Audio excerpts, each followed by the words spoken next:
This is Kamera with Points in the Bible, day number 7, Genesis chapter 22 through 24. Awesome points in this word today. Just being obedient to God when He says do even when we don't understand. Answer prayers, specific prayers. God is answering specific prayers. This is great points. Starting off with Abraham, God tells him to sacrifice his son, his only son, the son of promise. Yeah, so Abraham is obedient. He takes his son, he takes everything that's needed for this sacrificial offering. He takes a couple of donkeys and his servant, and they head out to the mountain where God wants this sacrifice to be performed. As they spot the mountain, Abraham tells 2 days later, and they spot the mountain. Abraham has his servants to stay back, and him and Isaac continues the journey up that mountain. And once they're there, Abraham, he builds this altar, he places the wood on the altar, and he places his son on the wood bound. This is the crazy part. Before that, his son asked, "Where's the offering?" He said, "God." Abraham said, "God will provide." Well, son, you are the offering.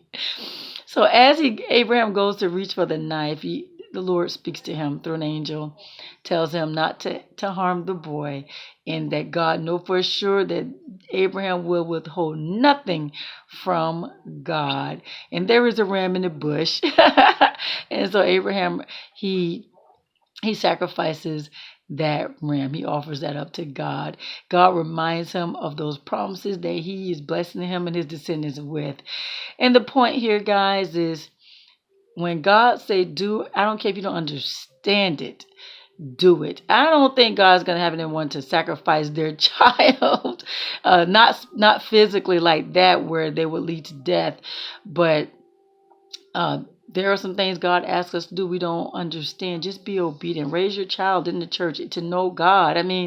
Give your child to God. You might not understand. There's just certain things. And you have to go in obedience. God don't want us to be able to put anything over him, above him. He don't want us to love anything. Remember what he said to Abraham, "I know for sure that there is nothing you will withhold from me." And God wants us to have that same mind, that same heart. Fast forward, Sarah dies. Sarah dies at 127. So she had her son at 90 years old, but she dies at 127. Abraham of course, is mourning over her, and he buys this land, this cave for his dead.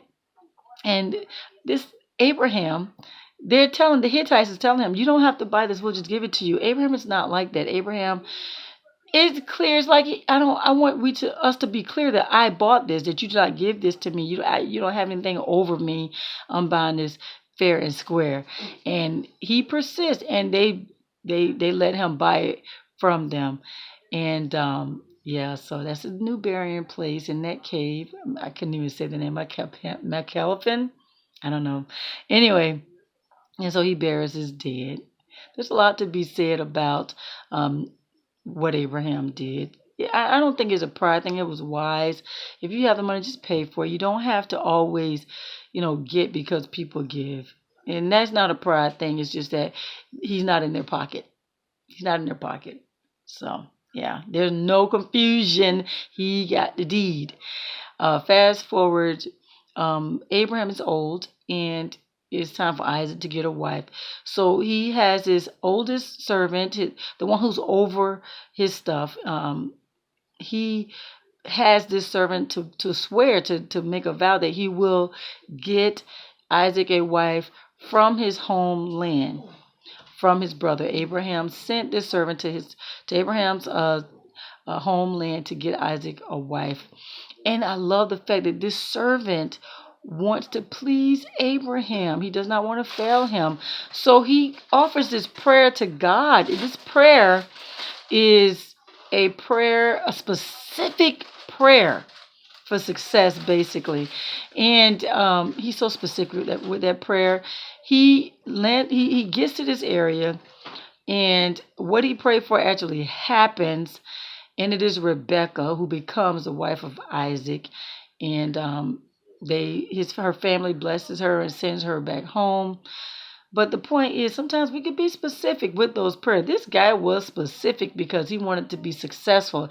And this prayer was an unselfish prayer. He wanted to please Abraham. He wanted to do a good job. And he did. And he brought Rebecca with her servant to Isaac. And Isaac was very pleased with what he was blessed with. So God, it's okay to be specific with our prayers. But there you have it, guys. If you have any comments, any points you'd like to add to this, please add them in the comments area. And there you have it, guys. It's day number 7, points in the Bible. Genesis chapter 22 through 24. You have a God-filled blessed day.